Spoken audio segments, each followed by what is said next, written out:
when you're talking to someone and you mention Metallica, almost the second thing they say is Master Puppets. There is something intrinsically linked between us and that song.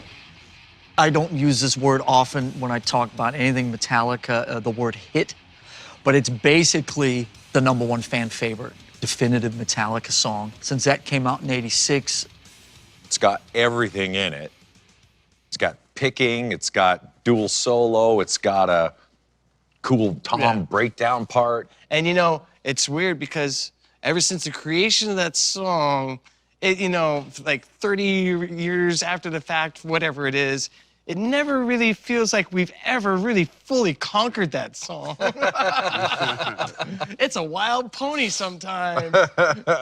It's a constant work in progress. Yeah.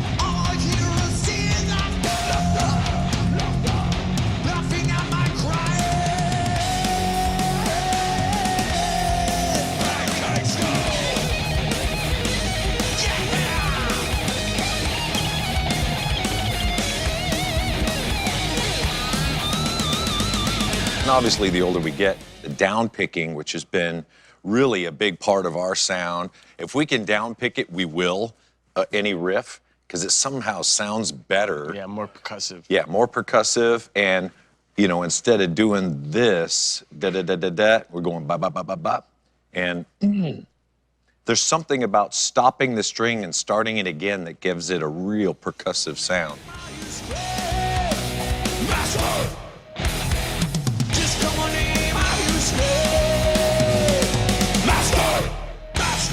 The whole idea around it was, you know, being a master puppet, you're a slave to something, specifically around drugs or something, where it goes to that picking part where you're, you know, you're in that drug state and then it kind of builds back up again into franticness.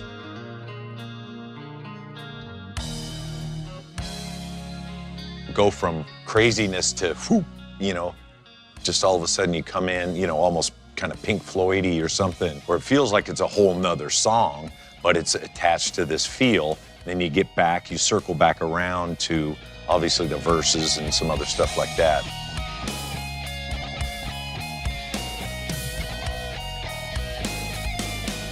Very into dynamics and going from frantic down to, you know, building back up again. You know, you balance the set out where there's little breaks here and there. You're not, you know, you're trying to have a, I guess, a dynamic flow to what music you're putting out there. What were the inspirations for those, like when a couple songs where we would go melodic in the middle? Was that something that Iron Maiden used to do? Was that Merciful Fate? Maiden would do it, you know, occasionally Judas Priest would do it too. I mean, but the band who did it probably most effectively was Zeppelin. Yeah, with that dynamic.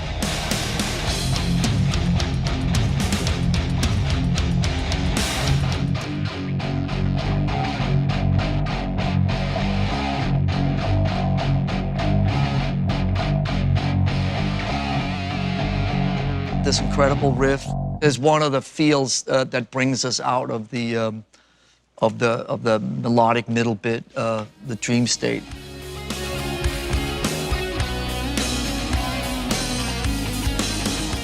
To me, when I think Master Puppets, I think the word that comes to mind is more relentless. It has a relentlessness that just keeps going and going and going, and it sort of just doesn't let up. The heaviest part of the song for me is the tom bit in the middle.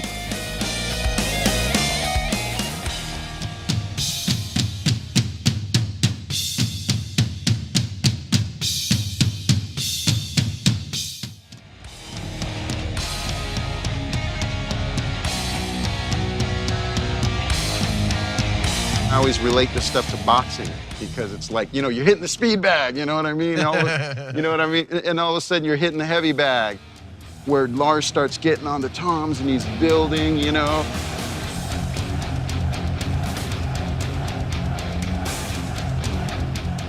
And then we're getting into some backup vocals, you know, master, you know, all that kind of stuff. That is really cool when it integrates itself into a composition. And that's a true composition in my mind. And there's a lot of groove in this stuff too. So that's probably one of the most important ingredients to all this stuff is the groove.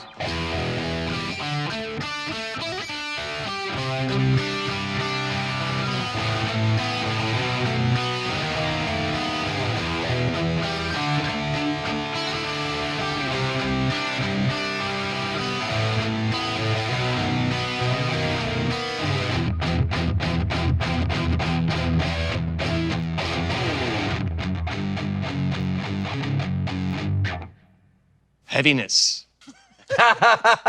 Lots of weight. Yes, what does that mean? Well, I mean, really, at the end of the day, I've got a bunch of gear, and I have like 2 sounds. There's clean and heavy. That's kind of it's simple for me, you know. I've had the clean amp, you know, the JC 120 forever. That's just kind of the, I guess, signature Metallica clean sound.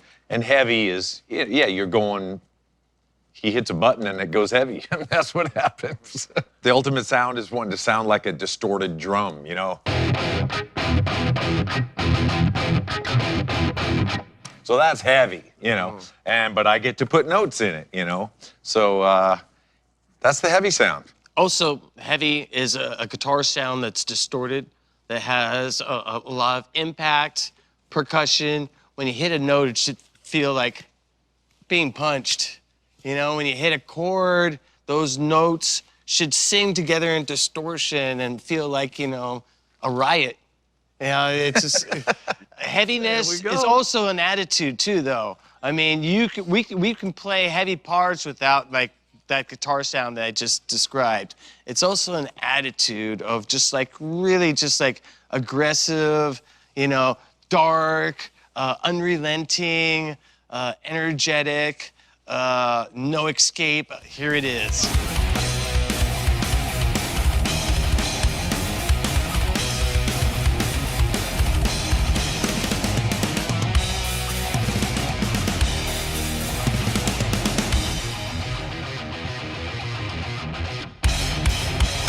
You know, all the knobs don't just go to 11, they go to 12. It's a thing in this type of music that we play where you just put more weight into it. You put more of your body into it, more of, you know, there's even a certain level of passion that's aggressive that goes into that one note or that one groove or whatever it is.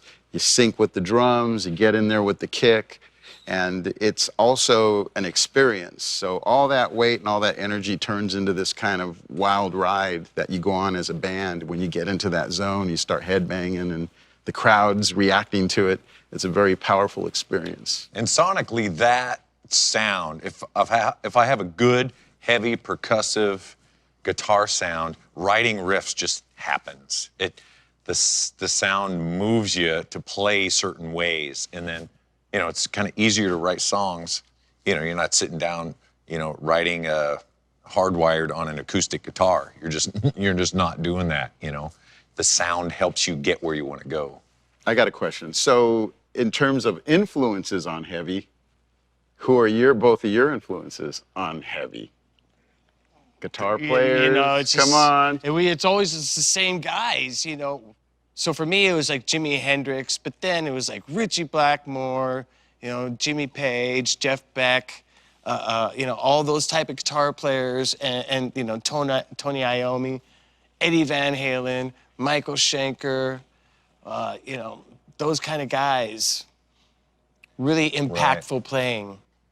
Yeah, for me, it was more like Scorpions or Judas Priest or something like that, where, you know, it's a riff where it's melodic, but it's also got just a fat, heavy sound, you know. Tony Iommi, for sure, the riff master of all. But then also, you know, even like Joey Ramone or something, you know, where it was kind of relentless. Johnny Ramone, yeah. Yep.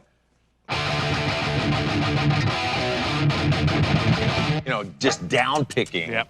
Down picking was kind of that, you know. So a lot of punk rock in there as well. And I also wanted to add that as a warm-up, I hear James sometimes playing that. So that's almost like kind of ends up being the precursor to a lot of shows, and it kind of also tests where he's at in terms of how loose he's at, you know, Right. where, you know, his body or his fingers. Basically, there's a lot of challenging parts in that song, and some of them actually are used to warm us up. That is probably the part that if I can play that okay, the gig's gonna go better than I think, you know? Yeah.